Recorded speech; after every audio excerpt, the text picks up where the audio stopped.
Le président de France Nature Environnement, vous connaissez cette association, Launier Guillaume? Non. Non, pas du Alors tout. qu'est-ce que vous leur répondez? Alors, en deux mots, c'est une fédération, c'est-à-dire que France Nature Environnement est un réseau national qui réunit près de 3000 associations en France, et j'en suis donc le représentant en région Bourgogne-Franche-Comté.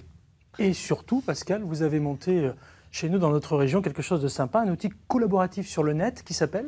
Tout à fait. Alors, Carte Verte, c'est son nom. Il s'agit de permettre à tout un chacun de témoigner d'activités ou de réalisations à sa porte en faveur de l'environnement, en faveur de la biodiversité, en faveur de la solidarité, parce que ce sont des valeurs qui font le cœur de l'engagement de France Nature Environnement. Est-ce que ça veut dire qu'en un simple clic, on peut découvrir beaucoup d'infos? Soyons pratico-pratiques, il y en a peut-être qui nous regardent et qui se disent « moi je voudrais un boulanger qui soit un peu plus bio que les autres, qui utilise des farines de la région, pourquoi pas ?» Est-ce que je vais trouver ça sur le site? C'est tout à fait l'esprit. Hein, ne pas cloisonner et dire simplement la protection de l'environnement, c'est les associations de protection de l'environnement. C'est bien sûr tout un tas d'activités qui vont permettre de se nourrir bio, par exemple, ou de trouver un boulanger qui offre des produits naturels, trouver quelqu'un qui va réparer mon vélo, trouver quelqu'un qui va me permettre de covoiturer, voilà, d'autres aspects, croiser les cartes, croiser les points d'intérêt des uns, des autres.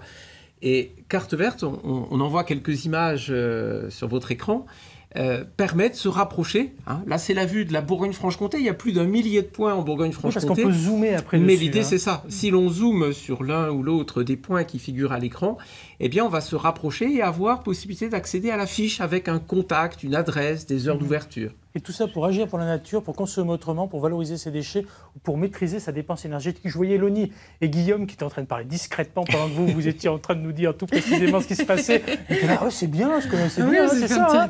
C'est bien. C'est génial. Il y a des choses bien en Bourgogne-Franche-Comté. Voilà. Et participer, c'est le maître mot. L'idée, c'est que vraiment chacun puisse non seulement trouver ce qui l'intéresse à côté de chez lui ou là où il est en vacances, mais aussi venir nous proposer les activités qu'il réalise ou les activités qu'il connaît dans son territoire. Oui, on peut faire...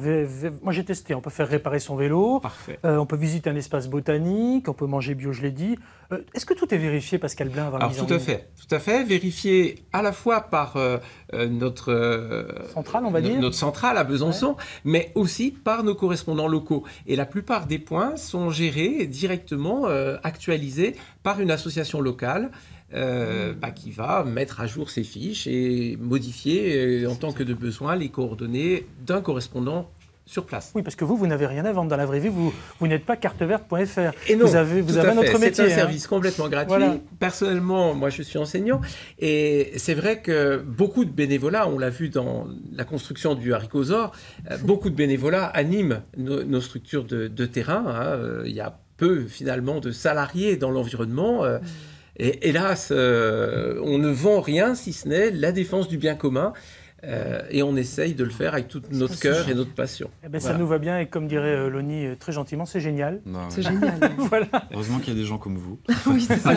Alors il y en a beaucoup. Je crois qu'il faut les saluer. Je suis aujourd'hui l'invité, mais il y a beaucoup de monde qui se sent concerné et qui vient par exemple restaurer une mare, planter une haie, ne serait-ce qu'une demi-journée ou une journée où à la fois il va partager, offrir de son temps et concrètement laisser une trace favorable à la nature. Pascal Blain, je ne peux pas vous laisser partir sans qu'on ait parlé d'un outil, parce qu'on est tous connectés aujourd'hui, on a tous un smartphone, et il y a une application qui commence à se mettre en place. Allez, en 30 secondes, qu'est-ce que c'est que cette application? Moi, j'ai noté les sentinelles de l'environnement, ça veut dire quoi? Les sentinelles de la nature. Alors, Sentinelles de la nature, c'est un autre site web, mais c'est effectivement aussi une application sur smartphone. Il s'agit très concrètement de nous aider à repérer les dysfonctionnements. C'est un dépôt sauvage d'ordures au coin du bois.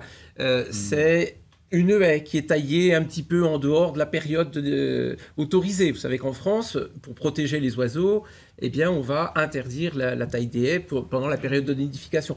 Ces petites accroches à la réglementation, on les repère et on tente de trouver des solutions. Carteverte.fr pour le site internet où les sentinelles de la nature, c'est chez nous, c'est en Bourgogne-Franche-Comté, pas à l'autre bout de la planète. J'aime bien le dire parce que voilà, on est super fiers et c'est drôlement bien. On va en reparler d'ici la fin de cette émission.